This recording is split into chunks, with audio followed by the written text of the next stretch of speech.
Confesso para vocês que eu tentei aprender um pouco de russo, né? Consegui aprender uma palavra, dobredin.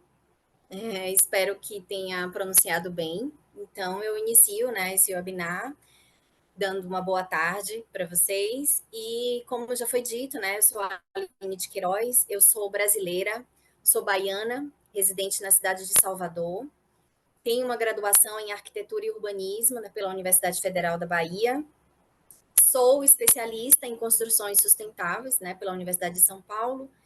E em 2014 me tornei servidora pública da Universidade do Estado da Bahia, né, através de um concurso público, que é justamente no local onde eu desenvolvo minha atividade profissional, né? Lá me tornei mestra em gestão e tecnologias aplicadas à educação, que foi justamente no momento em que eu inicio, né, a minha pesquisa sobre o ambiente de aprendizagem para a educação superior. E é essa pesquisa que eu vou compartilhar com vocês. Então, como eu disse, a pesquisa ela é um projeto, né, é uma pesquisa sobre o projeto arquitetônico de uma sala de aula para estimular o aprendizado na educação superior, que é uma abordagem conectada com a neuroeducação e com a neuroarquitetura.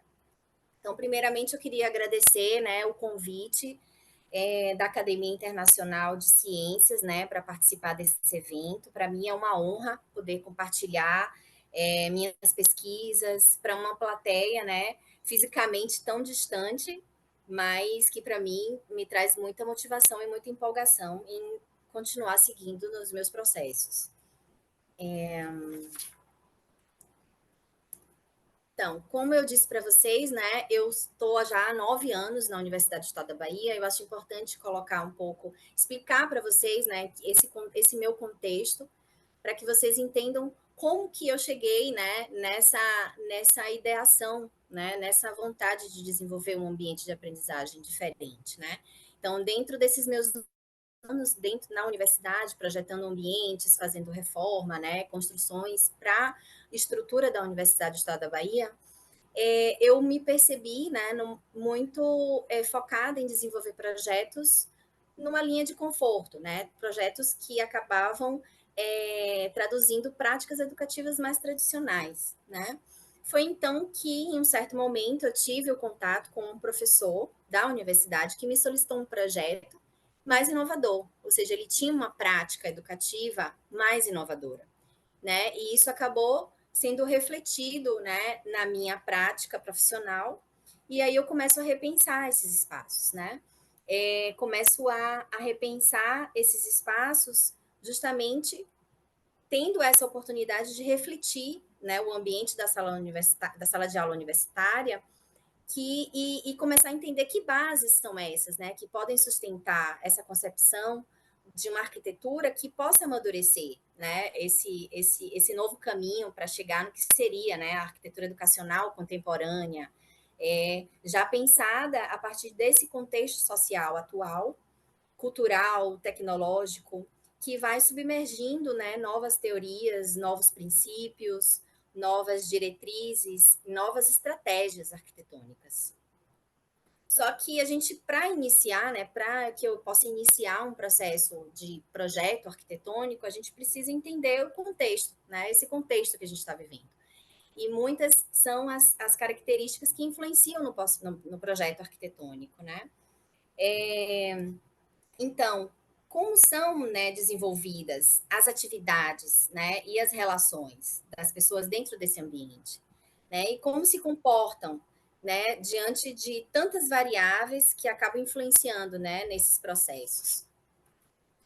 Então, para isso a gente precisa entender esse contexto, né, desse século XXI que a gente vive, né? E nas minhas pesquisas eu entendo, né, nesse contexto de que a gente chega no século XXI com uma população mundial com altos índices de depressão, suicídio, estresse, ansiedade. A gente também chega com crescentes índices de degradação ambiental, né? Além disso, falando já especificamente da arquitetura, a gente tem uma produção arquitetônica, né, que apesar dos avanços que a gente teve aqui no Ocidente com o pós-modernismo, ela ainda se caracteriza muito refém, né, da arquitetura moderna, que carrega uma rigidez formal, né, uma rigidez funcional muito grande. E, além disso tudo, a gente se depara também no século XXI com uma prática educativa que ela tende a fazer a transição, né, do tradicional para as metodologias mais ativas, que são frutos lá do século XX, mas que ainda aqui no século XXI ela encontra muito pouco apoio na arquitetura da sala de aula. Então, para completar esse entendimento, né, desse contexto, uma arquiteta chamada Amy Sussman, ela diz que a evolução das tecnologias e a evolução a evolução tecnológica e também a evolução científica, elas mudam as suposições que sustentam a forma como a gente pensa e como a gente se vê. Se a gente considerar, né, a evolução que a gente está vivendo das tecnologias de informação e de comunicação, associada aos avanços da evolução das tecnologias de biometria, né, que permitem que a gente estude sobre o rápido processamento, né, das informações cognitivas e emocionais também, a gente verifica que esses processos eles acabam também incentivando uma evolução científica que são expostas através das descobertas neurocientíficas, né? Que passou a monitorar a influência dos estímulos do comportamento humano, que vão influenciar novas perspectivas de leituras psicológicas, e a gente sai de um olhar para o tratamento, de um olhar que a gente tinha, que era o tratamento da doença, e passa para um olhar que vai perceber o ser humano, né? A gente vai ter uma percepção mais humanista, né? E a gente chega hoje com um foco nas potencialidades desse ser humano para ser feliz. Então, esses são esses novos paradigmas, né, que colocam a singularidade humana, a sua fisiologia, suas potencialidades, suas emoções, no centro das discussões, em diversos campos, entre eles o campo da educação e da arquitetura. Só que, diante, né, desses novos paradigmas, né, que surgem nesse século que a gente está vivendo, isso que vocês estão vendo, essas imagens, essa ainda é a realidade da arquitetura da sala de aula oferecida, né, aos professores e aos alunos da maioria das universidades brasileiras. Uma instituição, né, que já é tradicionalmente mais conservadora, né, na concepção da sua arquitetura, seja nos seus ambientes de aprendizagem, e também eles acabam não apoiando práticas pedagógicas ativas, né? Eles acabam apoiando práticas pedagógicas mais tradicionais, focados na atividade de ensino, um ensino mais expositivo, né? Que acaba estimulando relações de controle, de hierarquia, e isso muito mais do que uma prática ativa, né? Focada na aprendizagem, que poderia estimular relações de cooperação, de colaboração e de protagonismo desses estudantes também, né? E aí acaba configurando, né, de uma certa forma, o afastamento nas universidades das metodologias ativas, né? E desses novos paradigmas que a gente falou, né? Que justamente levanta a importância da subjetividade humana na concepção dos ambientes educativos para potencializar a aprendizagem. Então, né, diante desse contexto, surge a questão da minha pesquisa, que é como projetar um novo ambiente de aprendizagem para a universidade que evolua o ambiente tradicional e que fomente a aprendizagem através de experiências positivas nas relações entre os usuários, né, entre os estudantes, entre os professores e entre esses usuários e o ambiente construído, tendo como objetivo principal justamente propor um projeto arquitetônico de um ambiente de aprendizagem universitário, que é a minha área de atuação, que dialogue com o paradigma contemporâneo, para justamente potencializar as aprendizagens e o bem-estar dos usuários. Só que Isso porque, né, a gente observa que estamos vivendo essa transformação já na arquitetura do ambiente hoje, né? Ele já está se transformando diante dessas novas concepções sobre as relações, sobre as atividades, né? Sobre essa nova forma de trabalhar, de habitar, de estudar, e também a gente observa isso nesses ambientes conhecidos, por exemplo, como os coworkings, né?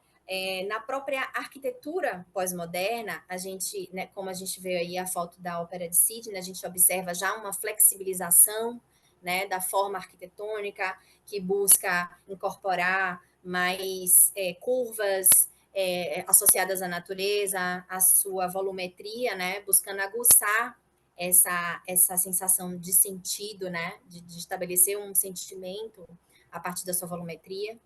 E com isso a gente tem também os makerspaces, os Fab Labs, né?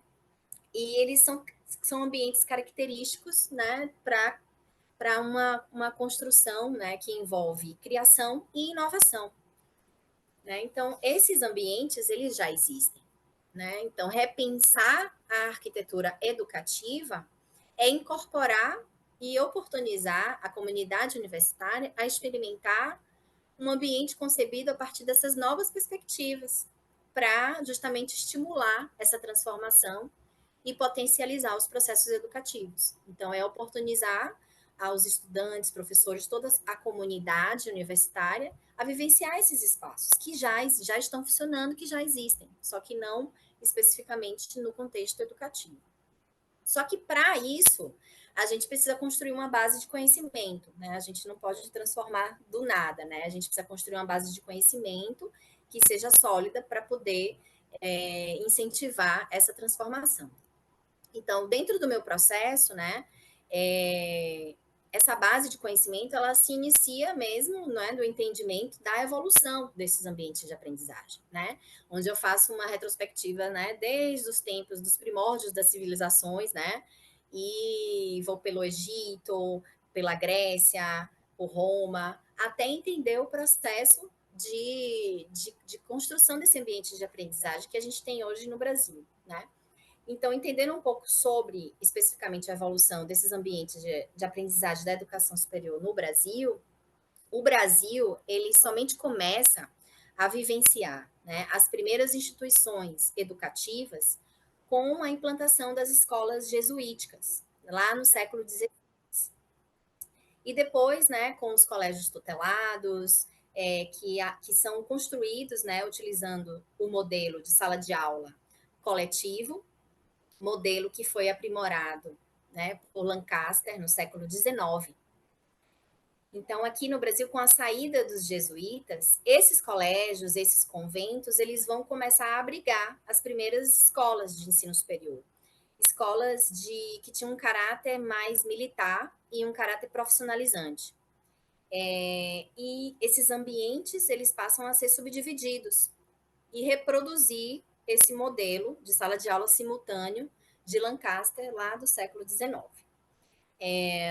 E a gente utiliza isso até hoje. E é um ambiente que acaba centrando, né, no controle do tempo, no controle do movimento, da disciplina, né, dos estudantes, em um espaço de uma arquitetura muitas vezes retangular, com as carteiras todas enfileiradas e direcionadas para o foco principal, que seria que até que lá no século inicia no século XIX é o professor, né? Somente no século XX que a gente que a educação aqui no Brasil superior ela começa a ser pensada para gerar uma produção mais intelectual e nacionalista, né? A gente sai, né, de um foco na questão militar e na questão de profissional e passa a ter um foco de uma produção intelectual. E isso coincide com o fim da Primeira Guerra Mundial.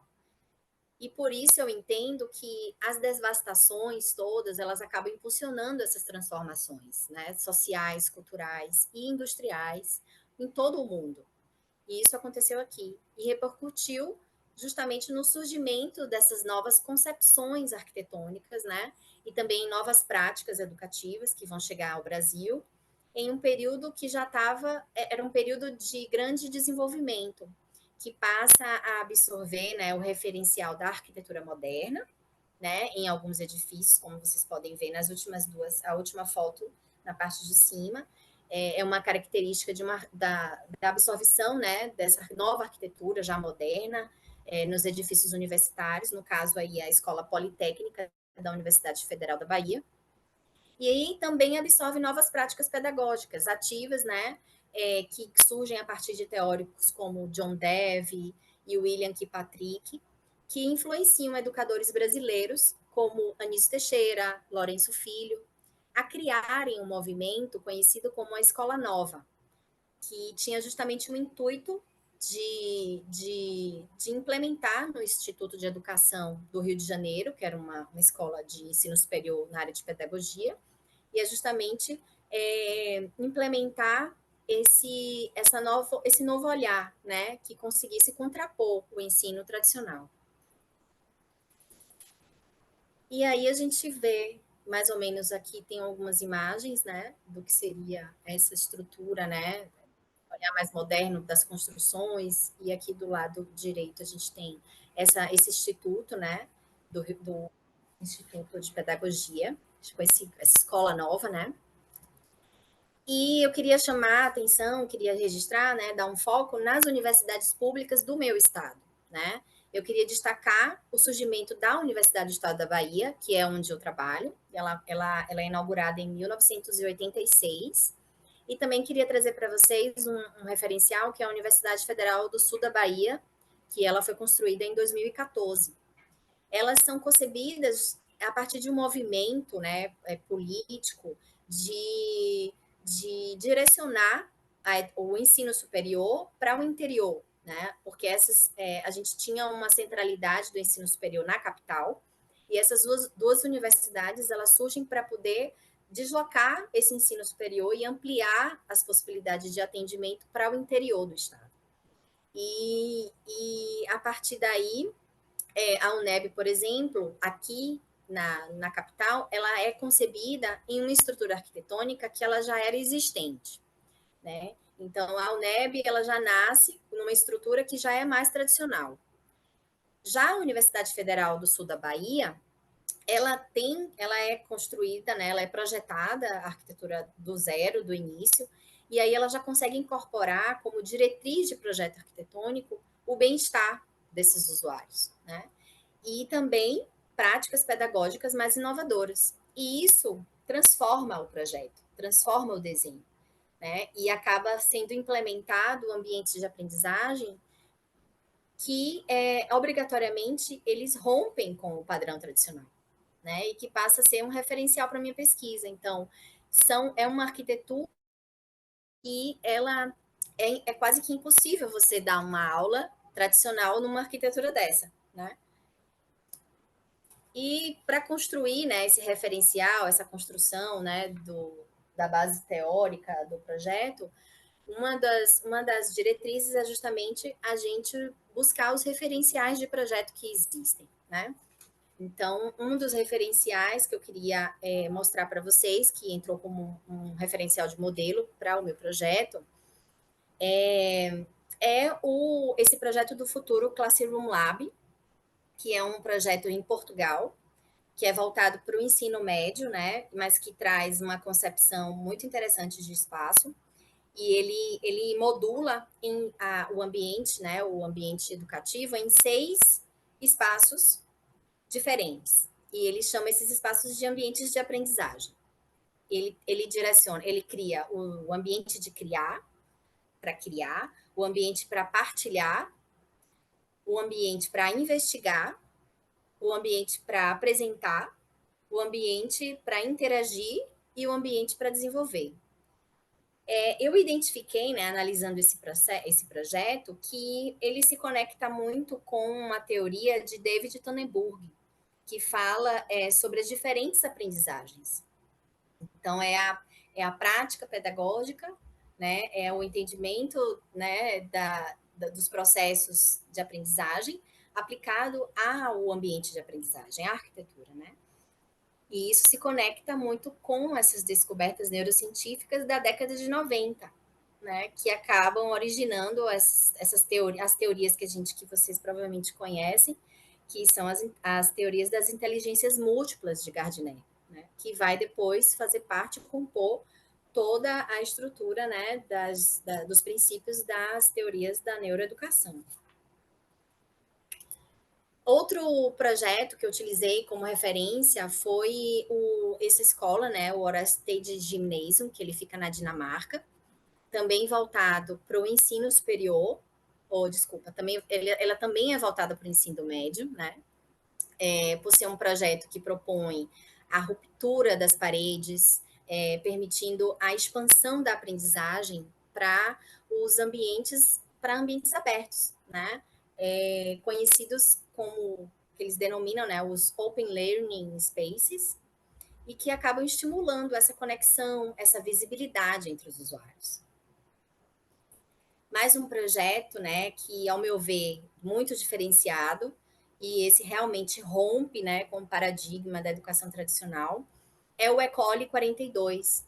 É uma escola de ensino superior na França, uma escola de ensino superior em programação, e ele já está presente em mais de 10 países, incluindo aqui no Brasil. Essa escola, eles não têm horários, eles não têm professor, eles não têm livros e eles não têm notas. Com uma diretriz arquitetônica de flexibilidade no ambiente, que se transforma de acordo com as necessidades dos usuários e acaba estimulando atividades muito mais envolventes e motivadoras. Eles trabalham com a perspectiva de projeto, né? Perspectiva pedagógica de projeto. E mais um, né? E por último, uma referência, eu trago para vocês aqui também uma referência aqui do Brasil, que é o Centro de Ensino e Pesquisa Albert Einstein, que começa a incorporar, né, a perspectiva da presença da natureza dentro dos ambientes, né, de aprendizagem, e não só na presença da natureza física mesmo, né, mas nos elementos, em materiais, começa a trazer essa perspectiva da aproximação com a natureza. E para completar, né, esse processo de construção dessa base do conhecimento, como eu estou na minha atividade profissional relacionada a desenvolvimento de projeto arquitetônico, entra como metodologia da minha pesquisa experiências de aproximação. Então, a gente estuda a teoria, busca referenciais e a gente utiliza essas informações para fazer aproximações práticas, né? E entra como metodologia do meu projeto. E dessa forma, né, com esses conhecimentos adquiridos, eles foram subsidiando essas experiências particulares de aproximação da arquitetura da sala de aula. E um dos projetos que eu desenvolvi na universidade foi esse projeto que vocês estão vendo, que é o Mandacaru Lab. E também a gente desenvolveu um projeto de sala de aula para o Departamento de Ciências Exatas da Terra. E a partir daí a gente já começa, né, a pensar algumas estratégias arquitetônicas baseadas nisso que eu vim estudando, né, nesses referenciais. Uma da Carulab, que especificamente, né, ela é a primeira experiência de aproximação que eu tive, né, e que teve como diretriz proporcionar ambientes que permitissem aprendizagens diversas. Esse, inclusive, é o projeto que foi solicitado por aquele professor que eu te falei para vocês no início, mais inovador. Então, foi esse o meu primeiro contato, né, para poder repensar o ambiente de aprendizagem. E ele tinha começado como essa diretriz, né, de proporcionar esse ambiente que permitisse aprendizagens diversas, com uma estrutura confortável, criativa, flexível, tecnológica também, né, e que além de oferecer uma estrutura, né, interna, ela também permitisse essa ampliação para o ambiente externo, né, essa ampliação da aprendizagem para o ambiente externo. E ele iria funcionar mais ou menos como um makerspace, como um Fab Lab. Só que, infelizmente, esse projeto ele não foi implementado, né, na universidade. Outro projeto que eu desenvolvi, né, que eu tive uma solicitação para fazer uma reforma nas salas de aula, e aí eu, mais uma vez, aproveitando para aplicar, né, as minhas informações, os meus estudos, foi o projeto de 2 salas de aula para o Departamento de Ciências Exatas da Terra. E como eu disse para vocês, né, a UNEB, a universidade, ela tem salas de aula que elas são modelos padrões, né? Normalmente elas ocupam as pessoas, né? A gente faz uma ocupação de 1,44 metros quadrados por pessoa, né? E aí a gente oferece um mobiliário tradicional. É um mobiliário com as carteiras individuais, a mesa do professor, o quadro branco, um retroprojetor, um computador. E tem as esquadrias, né? Todas fechadas, bloqueadas com película. Esse é o padrão tradicional da sala de aula hoje que a gente tem na universidade. Como o projeto que eu tinha feito anteriormente do Mandacaru Lab, ele não tinha ido para frente, eu aproveitei nessa nova oportunidade e optei por uma diretriz de projeto que fosse menos radical, né? Que estimulasse a transformação da prática pedagógica, né? De uma forma mais gradativa, sem romper completamente com as práticas mais tradicionais. E assim eu propus, né, um ambiente que ele incorporasse novos mobiliários e que também que tivesse essa diversidade de layout, né, de desenho da sala. Além de possibilitar também a integração entre diferentes ambientes, né, com o uso de divisórias retráteis. É uma estratégia utilizada para despertar essa motivação, né, dos alunos e dos professores para poder incentivar a mudança de prática pedagógica dentro da universidade, né? Para que eles pudessem se sentir mais atraídos ao uso de práticas pedagógicas mais ativas, além de continuar oferecendo uma estrutura que pudesse também ser utilizada de uma maneira mais tradicional.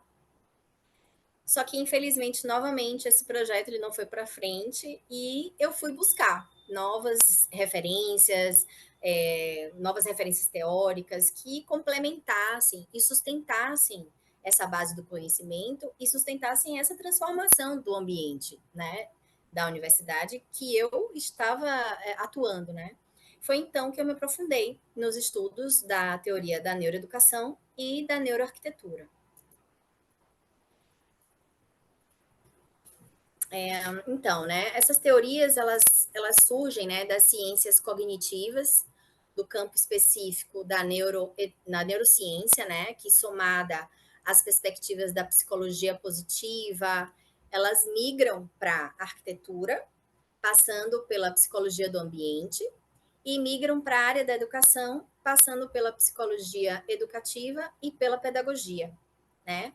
Onde eu entendo, né, a neuroeducação como uma prática educativa, que, ao meu ver, ela reforça muitas metodologias ativas, né? E aborda o conhecimento e a inteligência para poder gerar aprendizado. Já a neuroarquitetura, eu entendo como uma diretriz de projeto, que vai abordar a influência do ambiente construído no cérebro humano e de que forma, né, essa influência ela é refletida no comportamento para poder gerar o bem-estar. Então, esses princípios, né, dessas que vão surgir dessas teorias, são princípios que eu vou identificar e que serão norteadores das teorias que vão auxiliar para que eu consiga estabelecer estratégias arquitetônicas para o desenvolvimento do projeto arquitetônico do meu ambiente de aprendizagem.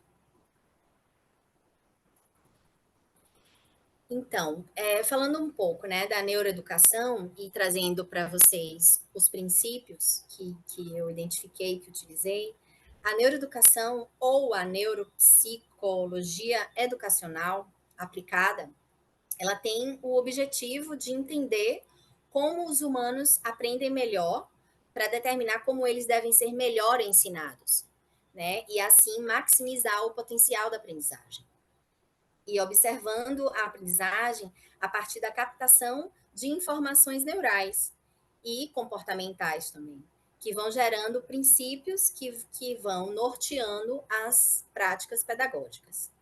Então, a gente sai do lugar de depositar conteúdo e a gente passa a estimular experiências de aprendizagem.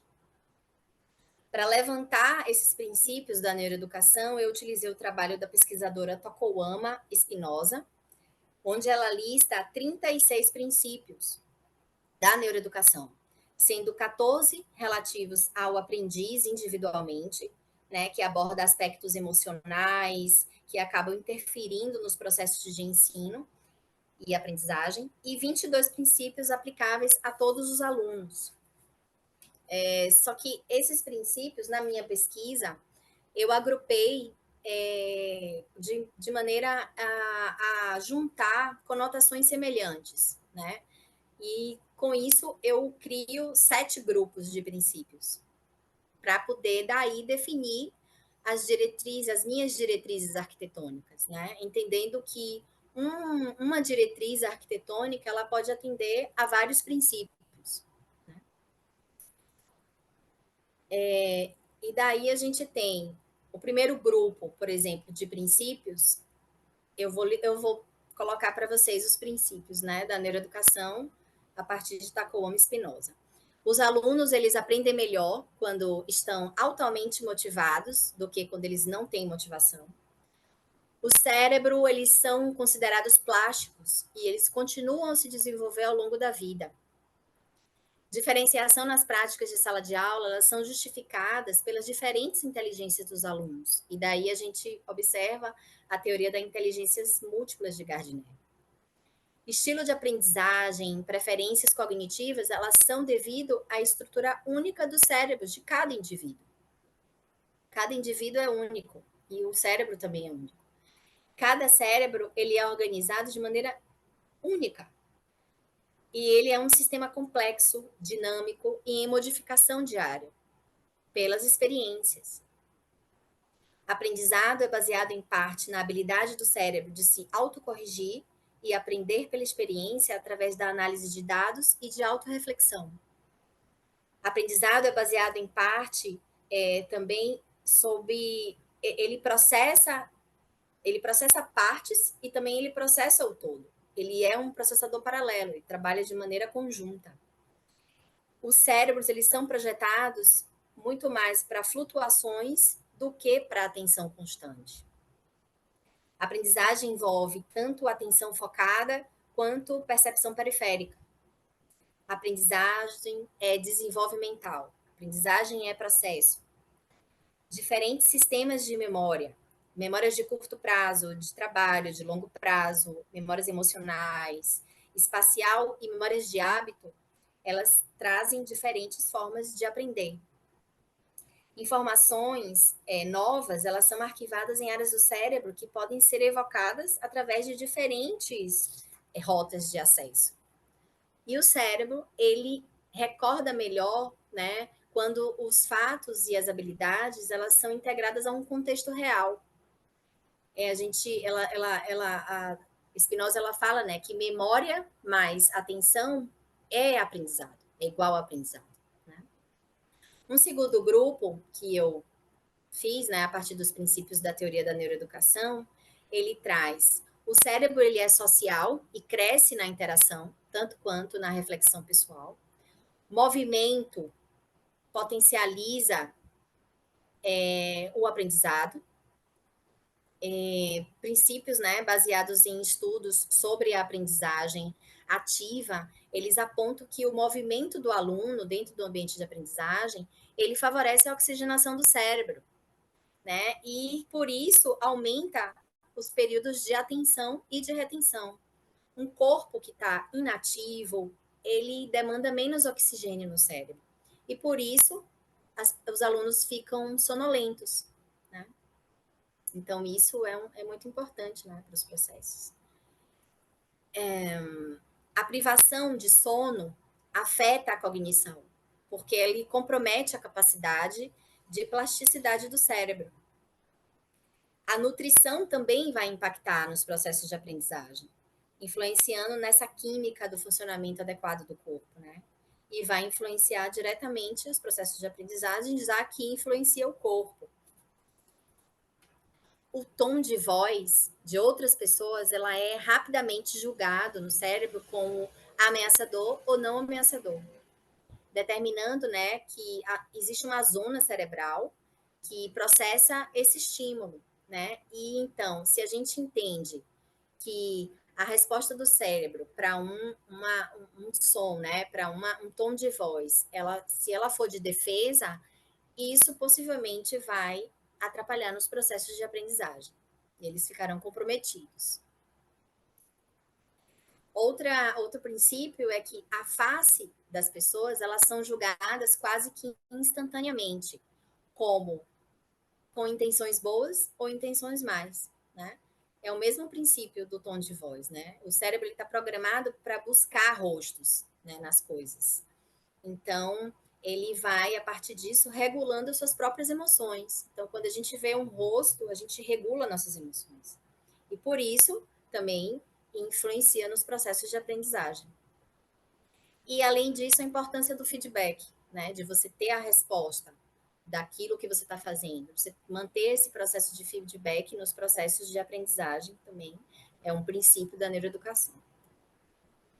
Além disso, a gente tem estresse impacta aprendizado, ansiedade bloqueia oportunidades de aprendizado, estados depressivos também podem impedir aprendizado, e as emoções, de uma maneira geral, eles têm papel-chave no aprendizado, e a busca por sentido, né, o sentido das coisas é inata da natureza humana.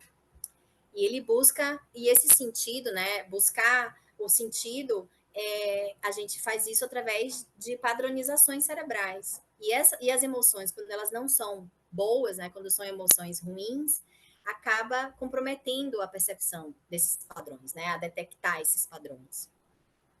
E por isso o humor ele pode melhorar a aprendizagem.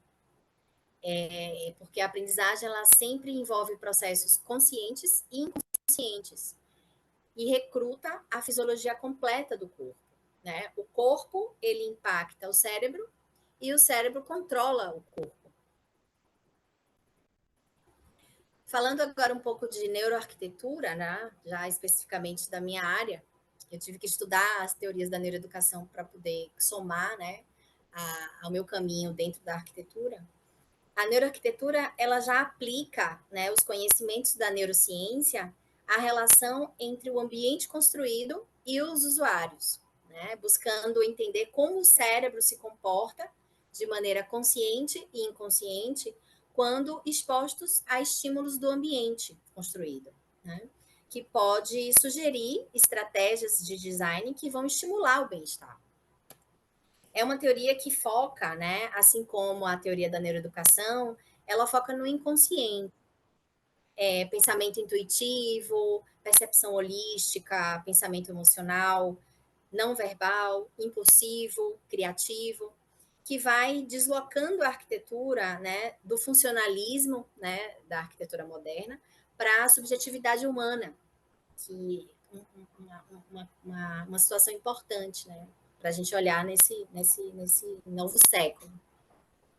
E atrelado a isso, ao conforto físico e também a um conforto que ele é psicológico. Né? Esses princípios da neuroarquitetura, que eu vou passar para vocês, eles foram levantados a partir de um trabalho em neuroarquitetura da arquiteta Andréa de Paiva, que é uma arquiteta também brasileira, e da arquitetura cognitiva dos pesquisadores Annie Sussman e Kellert, associado à psicologia das cores de Eva Heller, partindo, né, desse entendimento de como o cérebro percebe a arquitetura através dos sentidos, dando especial atenção ao sentido da visão, né, que é o sentido que a gente que mais orientou nossa evolução, né, ao longo do tempo.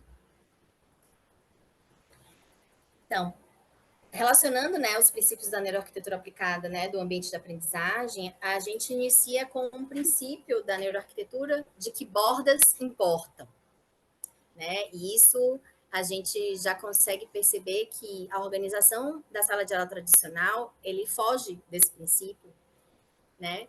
Já que se as bordas importam, Isso vem através da exaltação do traço biológico humano de escolher estar mais próximo das paredes para poder proteger as costas. Eles escolhem estar mais próximo das paredes e também para proteger as costas e também para se movimentar. Ele não gosta da centralidade porque se sente exposto. Então, a organização do layout da sala de aula, né, de maneira a diminuir o máximo a centralidade do ambiente, poderia ser esse modelo que está aí na primeira imagem, né, a sala de aula em forma de U, e que favorece essa circulação, né, do ambiente e deixa o centro livre, né, diferente do que acontece nesse outro modelo de sala de aula tradicional, que ocupa a centralidade do espaço, né, dificultando o movimento e mantendo as cadeiras todas enfileiradas. Outro princípio da neuroarquitetura, a visibilidade importa, já que perceber o que ocorre ao redor diminui o nível de alerta do cérebro, assim como a iluminação, a acústica, o controle de tom de voz também é importante estar controlando dentro do ambiente de aprendizagem. A ideia é deixar o cérebro se sentir confortável para que a gente libere os processos que fiquem todos liberados para a aprendizagem. Então, se a gente está escutando alguma coisa do lado de fora, sem saber o que está acontecendo, isso acaba desviando a atenção. Então, é melhor você dar a informação, que no caso aqui a gente está falando da visibilidade, para que as pessoas entendam o que acontece ao seu redor e assim possam relaxar para aprender melhor. Além disso, os padrões, né? A neuroarquitetura ela traz essa tendência do ser humano de se conectar a padrões, né? A formas geométricas, a simetria. E, além disso, movimento, sono e nutrição, eles importam na concepção do ambiente de aprendizagem, né? Já que eles influenciam nos processos de aprendizagem.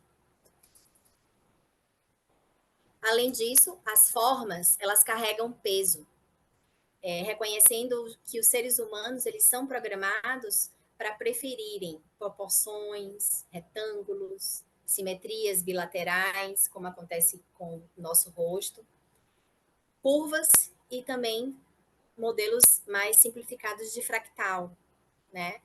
E como a gente pode perceber, outras formas, elas podem ser percebidas de maneira ameaçadora. E a gente não quer que as pessoas se sintam ameaçadas, não é? E, além disso, as cores, elas também interferem, né, no comportamento humano. A percepção das cores, ela interfere, segundo estudos de Eva Kelly, ela realizou uma pesquisa, né, com mais de 2.000 homens e mulheres e acabou descobrindo, né, que, por exemplo, a cor azul é a cor predileta. Ela desperta simpatia, a fidelidade.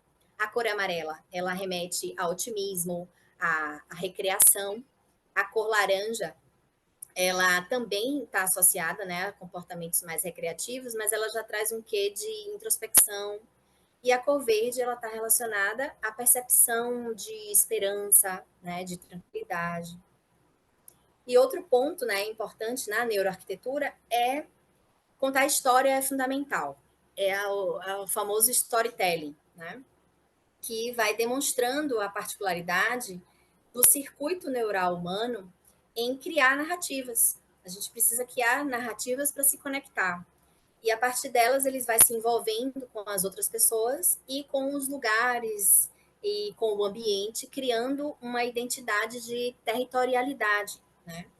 É interessante que esse princípio, ele é intuitivamente, né, ele foi e vem sendo intuitivamente muito utilizado no planejamento de arquiteturas religiosas, principalmente arquiteturas católicas, né, que normalmente eles são desenhadas em naves, né, naves laterais e nave central, que vão orientando o fluxo, né, das pessoas a partir da disposição dos mobiliários e da exposição de esculturas e de quadros, né, que vão apresentando uma história. Essa história vai conduzindo os visitantes até o ambiente principal, que é localizado no altar, né? É interessante também observar que esse princípio, ele também é materializado nos ambientes das escolas infantis, que assumem a pedagogia Reggio Emilia como proposta, né? Onde a gente observa que as experiências vivenciadas pelas crianças, elas são expostas nas paredes, elas fazem parte da arquitetura, né? E isso demonstra esse processo de aprendizagem, né? A aprendizagem como um processo, a aprendizagem como uma contação dessa história, né? E, por último, a gente tem a natureza, como um princípio da neuroarquitetura, porque ela é o contexto humano, né? A gente passamos muito mais tempo na cadeia evolutiva vivendo na natureza do que nos ambientes artificiais e no ambiente urbano. Então é natural que a neurociência perceba, né, que a nossa evolução cerebral ela está muito mais vinculada à natureza, o nosso conforto, o bem-estar está mais vinculado à natureza do que os ambientes artificiais, né? Então, a natureza é o contexto humano, né? Destacando justamente a importância desses elementos, né, que a gente denomina elementos biofílicos, dentro do desenho da arquitetura. Então, esses princípios, né, da neuroeducação, somados, né, aos princípios da neuroarquitetura, eu consegui extrair o que seriam, né, o que eu denomino como diretrizes neuroarquieducativas, para o desenvolvimento da arquitetura do ambiente de aprendizagem voltado para o ensino superior. Não que não seja, é possível para outros tipos de ensino, podem. Mas como eu desenvolvi minha pesquisa na área do ensino superior, ele é denominado dessa forma, mas ele tem abrangência para os outros níveis de educação também. Então, como diretrizes neuroarquieducativas, eu apresento para vocês, né? Que é oferecer um ambiente sempre flexíveis, que estimule diferentes experiências de aprender, apoiar interações sociais, né? Assim como proporcionar privacidade, garantir uma ventilação adequada do ambiente, proporcionar também um lugar de descanso, prever um local para pequenos lanches que possam ser apoio para momentos também de descontração social, controlar a propagação do som, da acústica, iluminação, ventilação. Isso já é uma praxe, né, dentro da arquitetura, mas é importante destacar. Planejar um ambiente que estimule o bem-estar, né, das pessoas através de emoções positivas. E a gente acaba, essa diretriz remete para a teoria da neuroarquitetura, né? Onde a gente retira as diretrizes de proteger as costas dos usuários, como a gente viu, proporcionar a visibilidade entre os ambientes internos e externos e também entre os ambientes, né, da própria arquitetura, organizar os espaços de maneira a preservar a simetria, estimular o movimento dos estudantes dentro dos processos, né, dentro do ambiente, utilizar padrões intermediários de fractais e priorizar a especificação de mobiliários que tenham linhas mais curvas, utilizar cores que estimulem o bem-estar, como eu mostrei para vocês, né, as cores que a pesquisadora ela já destaca, e a partir daí também estimular o protagonismo, né, dos usuários nessa organização do ambiente, né, e também na exposição de narrativa, ou seja, é um ambiente que ele não é rígido, ele é flexível. Então, os usuários eles podem organizar o ambiente da maneira como parecer melhor para eles, né, a partir da prática daquele dia. E isso é muito importante, porque isso vai reforçando o protagonismo, né, desses estudantes e dos professores nos processos de aprendizagem. E, além disso, adotar o design biofílico, para justamente proporcionar essas experiências, né, diretas, indiretas, espaciais, né, com a natureza. E além de trazer a natureza para dentro da arquitetura. Então, a partir, né, dessas diretrizes, buscando traduzir essas diretrizes neuroarquieducativas, né, em estratégias arquitetônicas, a gente vai entrar agora na fase de concepção, né, da arquitetura do meu modelo de ambiente de aprendizagem para a educação superior. Nesse processo de ideação, a primeira estratégia, né, que eu adoto é a divisão do ambiente em 3 zonas. A gente tem a zona de introspecção, a gente tem uma zona que chama área flexível, né, que é a área ativa, e a área de descompressão, definindo assim as atividades, né, e as relações pretendida em cada ambiente, para daí a gente determinar e definir os mobiliários que a gente vai utilizar. Quando a gente parte para a ideação, né, da área de introspecção, ela está direcionada para uma aprendizagem mais reservada, né, mais individual, é um ambiente que deve estimular uma tranquilidade, acolhimento, e para isso eu organizei 3 mobiliários, né? A gente tem a mesa de pesquisa, o sofá e as poltronas, né, com as mesas individuais. Essas a gente para isso, né, eu utilizei as seguintes estratégias, né? Eu adoto as cores laranja, verde e o material madeira, né? O laranja, né, para trazer esse momento de introspecção, né, utilizado no sofá e nas poltronas, a cor.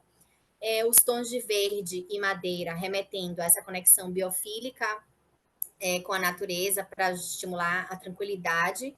Eu trago para a mesa de pesquisa, que vai oferecer também um contato direto com a natureza, né? A partir do momento em que eu coloco, né? Eu planto um arbusto no centro dessa mesa,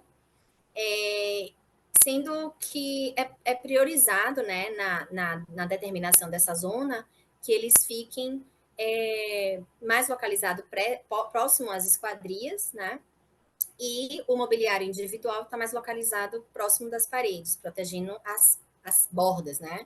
As costas dos indivíduos. Um desenho de sofá já mais curvo, né? Com linhas curvas, com textura mais suave, que vai estimular essa percepção de acolhimento. Os puffs modulados, que eles podem tanto compor uma área única, como serem utilizados de maneira individual. E está localizado, né, nessa parte mais externa do ambiente, que tem esse contato visual com a área externa da arquitetura, é também uma intenção, e ele já faz um filtro para a área ativa, né? Que é essa próxima área que a gente vai falar. A área ativa, né, que é a área flexível, ela é criada para oferecer diversos layouts, né, para diferentes práticas pedagógicas. Nessa área a gente prevê, né, uma especificação de mobiliário com mesas que tenham acabamento mais madeirados, né, remetendo a essa conexão, né, também com a natureza. As mesas e cadeiras, né, elas devem ter rodinha para facilitar a manipulação, assim como os quadros também, né, não ter quadro na parede fixo, ter quadro que seja possível movimentar, manipulado dentro do ambiente. E ele deve ser permitido também, esses mobiliários, eles precisam ter a possibilidade de serem empilhados, né, para que eles sejam guardados e o ambiente possa ficar livre para ser utilizado de uma maneira livre também, né? Por isso as mesas, né, moduladas, permitindo essa prática, que pode ser em grupos maiores, em grupos menores, que podem ser aulas expositivas, né? Podem ser aulas tipo palestra. Nesse ambiente, eu priorizei a cor azul, né, nas cadeiras, justamente para estimular essa conexão entre um ambiente mais ativo, entre o ambiente e os usuários, né, despertando essa sensação de simpatia, de harmonia, de fidelidade, né? E as mesas nesses formatos que eles possam ser modulados, né? E também para fazer uma conexão cativante, né? Porque essa possibilidade de modulação cativa, né, as pessoas que vão ocupar os espaços. Além disso, né, pensar sempre em uma parede painel, né? Em uma parede que possam ser expostas as narrativas vividas no ambiente. E, finalmente, a área de descompressão, né, que ela surge como uma proposta de atender às necessidades fisiológicas dos usuários para beneficiar os processos de aprendizagem, né? Então, essa área de descompressão, ela incorpora uma varanda, né, que se conecta, né, que conecta o ambiente interno ao ambiente externo, que é a natureza. E ela estimula essa atividade, né, de relaxamento, de relações, né, que sejam mais de descontração.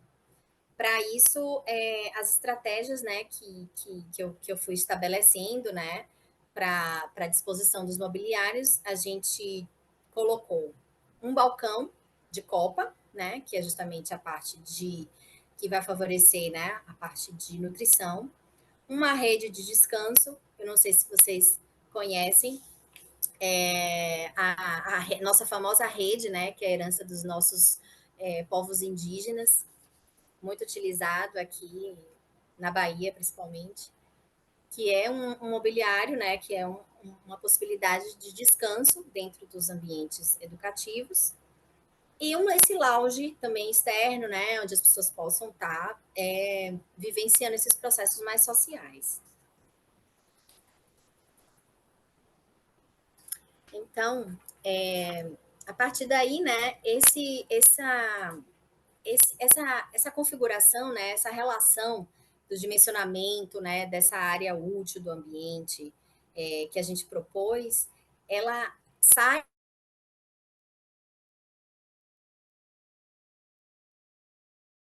1,44 metros quadrados por pessoa ocupando esse espaço. Então, a gente vê que é um ambiente que ele é mais confortável. Justamente que vai atender justamente a uma quantidade, né, dentro dessa área do padrão da sala de aula da universidade, então, há uma quantidade de alunos de 30 alunos, né, que seria um número favorável para a manutenção da qualidade do aprendizado. Né? Sendo assim, né, a gente falou, né, da possibilidade dos mobiliários serem empilhados de rodinha, e com isso, eu apresento, né, para vocês essa síntese das estratégias, né, arquitetônicas para o ambiente de aprendizagem de educação superior, que nascem a partir das diretrizes neuroarqueeducativas que eu criei a partir dos princípios, né, da teoria da neuroeducação e da neuroarquitetura. E aí a gente inicia como uma síntese da estratégia, né, de planejamento, de concepção desse ambiente de aprendizagem, inicia pela divisão desse ambiente em 3 zonas, né, as zonas de introspecção, a zona ativa e a zona de descompressão. Também especificação desses mobiliários mais flexíveis, né, nas áreas ativas, né, disponibilizar a famosa rede que para descanso, né, e em ambiente também de descontração, instalar essa copa para oferecer equipamentos como frigobar, cafeteira, purificador de ar, para dar suporte a essas atividades de socialização dentro do ambiente de aprendizagem. Priorizar materiais e cores, né, de revestimentos que estimulem bem-estar e que propaguem, né, menos o som. Usar também divisórias retráteis, né, para ampliar os ambientes na medida do possível. Uso de tons, a gente falou das cores, tons principalmente laranjas, verde, azul, amarelo, tons de madeira, trazer a vegetação natural para dentro do ambiente de aprendizagem e permitir, né, um design mais biofílico, né, com desenhos mais naturais.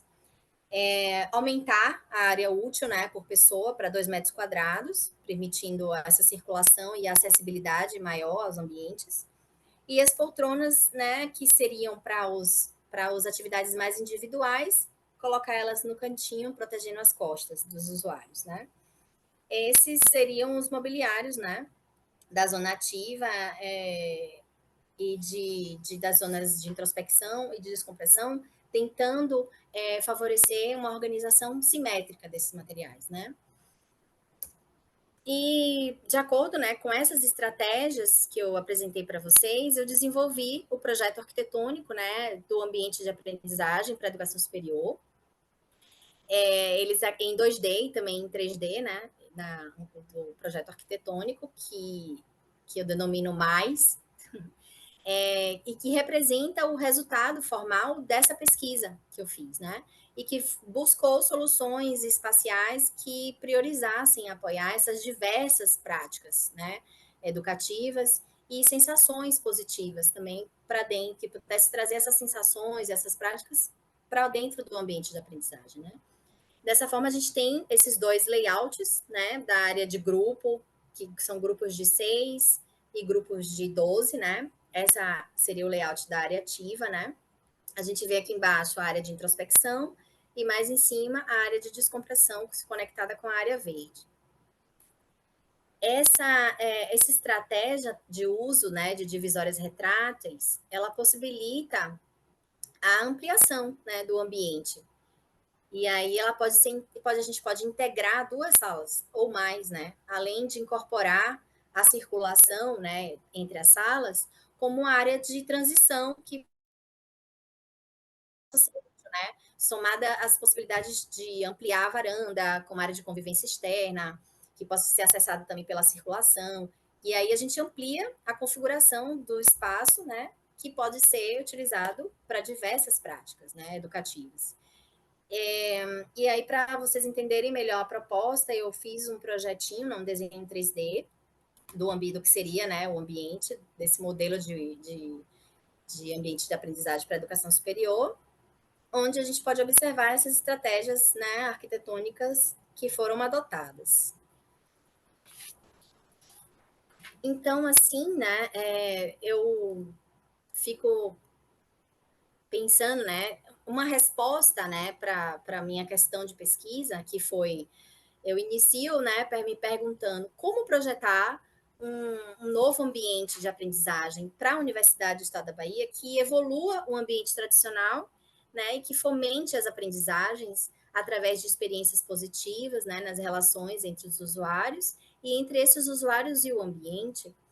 E eu entendo que, no meu processo, é utilizando os princípios teóricos da neuroeducação e da neuroarquitetura, para justamente extrair essas estratégias arquitetônicas que buscam fomentar as aprendizagens através dessas experiências positivas entre os usuários, né, dessas relações entre as pessoas que ocupam o ambiente e entre essas pessoas e o ambiente construído, né?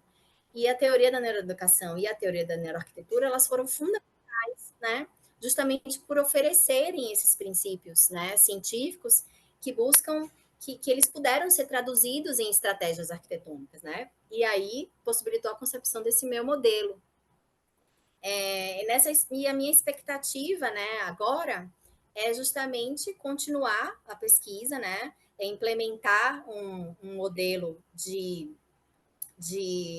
implementar esse modelo, né, que foi apresentado dentro da universidade e avançar para o doutorado com uma proposta de construir, de implementar um laboratório de rastreamento ocular, onde a gente vai avaliar o impacto dessa arquitetura na experiência real dos usuários, né? Que seria um centro, né, que vai permitir demonstrar como esses comportamentos invisíveis, né, do movimento, com o movimento ocular, que é involuntário, ele pode demonstrar experiências e ações subsequentes, né? Estabelecendo talvez uma nova ferramenta para avaliar a arquitetura, de que forma que a arquitetura influencia, né, diretamente nas pessoas, né, no ambiente. Então é isso, eu gostaria de agradecer, né, mais uma vez, e também gostaria de convidar todos vocês, né, para conhecerem o Brasil, conhecerem particularmente minha cidade, Salvador, e que a gente possa estreitar cada vez mais esses laços educativos. Muito obrigada, até a próxima.